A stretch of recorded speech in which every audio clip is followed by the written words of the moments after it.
Most people are running a race they've already lost. They think wealth is built linearly, that if you work twice as hard, you get twice as rich. But wealth isn't a ladder, it's an engine. And for that engine to start, it needs a specific amount of fuel. Charlie Munger, the legendary partner of Warren Buffett, once said something that sounds almost cruel. He said, "I don't care what you have to do. If it means walking everywhere and not eating anything that wasn't purchased with a coupon, find a way to get your hands on $100,000. Why $100,000? Why not $10 K? Why not a million? Because $100,000 is the inflection point. It is the mathematical boundary where the effort of the man is overtaken by the effort of the money." Today, we are going to deconstruct the terrifying, frustrating, and eventually beautiful math of the first $100,000. We will look at why most people quit at $40,000, why your brain is wired to hate compounding, and how to survive the grind phase so you can reach the acceleration phase. If you understand what I'm about to show you, you will never look at a dollar bill the same way again. Let's talk about the grind. When you start at zero, you are the only engine. If you save $500 a month, that $500 comes from your sweat, your overtime, and the coffee you didn't buy. In the beginning, compounding feels like a lie. If you have $5,000 and the market has a great year, let's say 10%, you made $500. $500 doesn't pay the rent. It doesn't buy a car. It feels insignificant. This is the valley of disappointment. This is where most investors fail.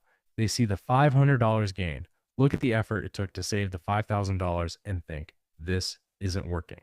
I might as well spend this money on a vacation or a new phone.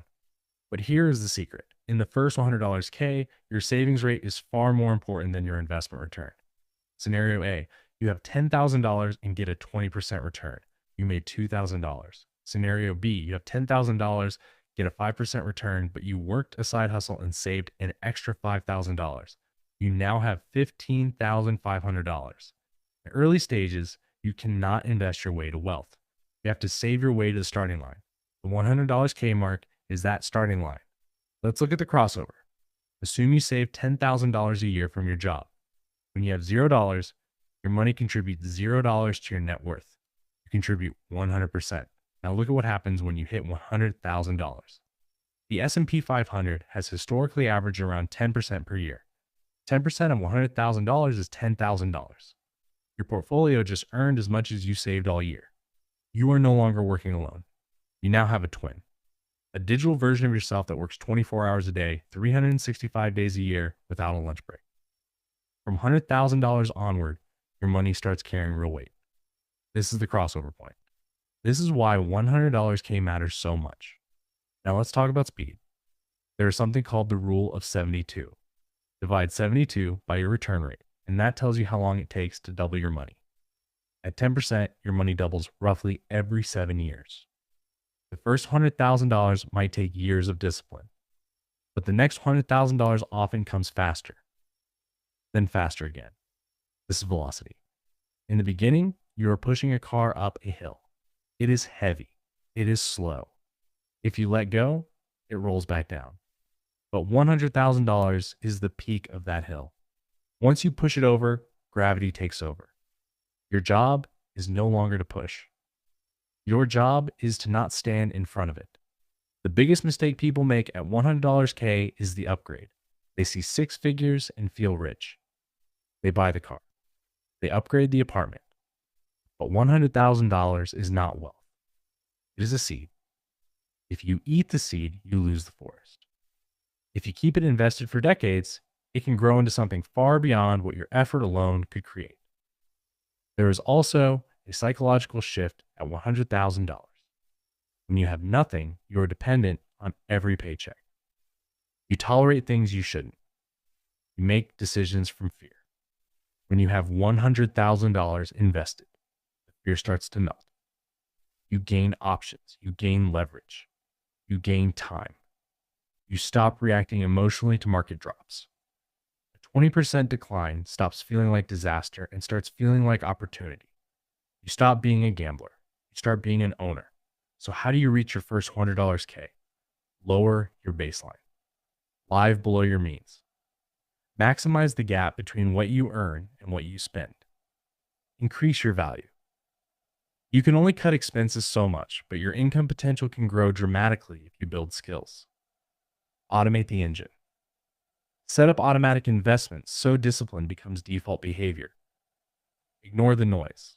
You don't need a 1,000% return. You need consistency. The first $100,000 is not about luck. It is about discipline. It is a test of character. It asks one question. Do you want to look rich or do you want to become free? If you can survive the grind long enough to reach the crossover point, the math starts working in your favor. And once the engine starts, it does not need motivation. It only needs time.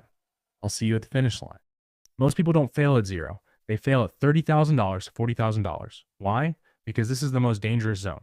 You're no longer broke, but you're nowhere near free. At $40,000, a 10% return gives you $4,000. That feels decent. Enough to tempt you. Enough to make you think, maybe I deserve a reward. This is lifestyle inflation's trap. The moment your income increases, your expenses rise with it. New phone. Better apartment. Weekend trips. And suddenly your savings rate collapses.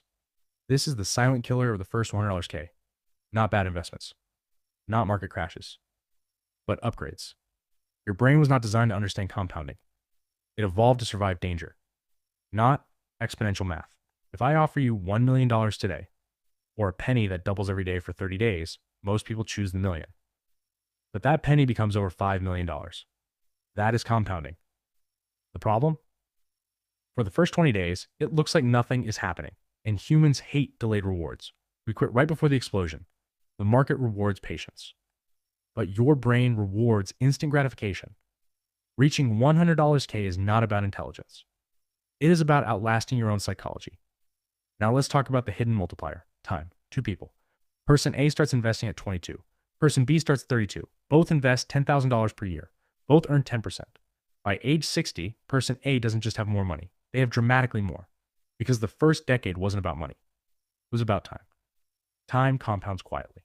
Every year you delay your first $100K, you don't just lose money. You lose velocity. And velocity is everything.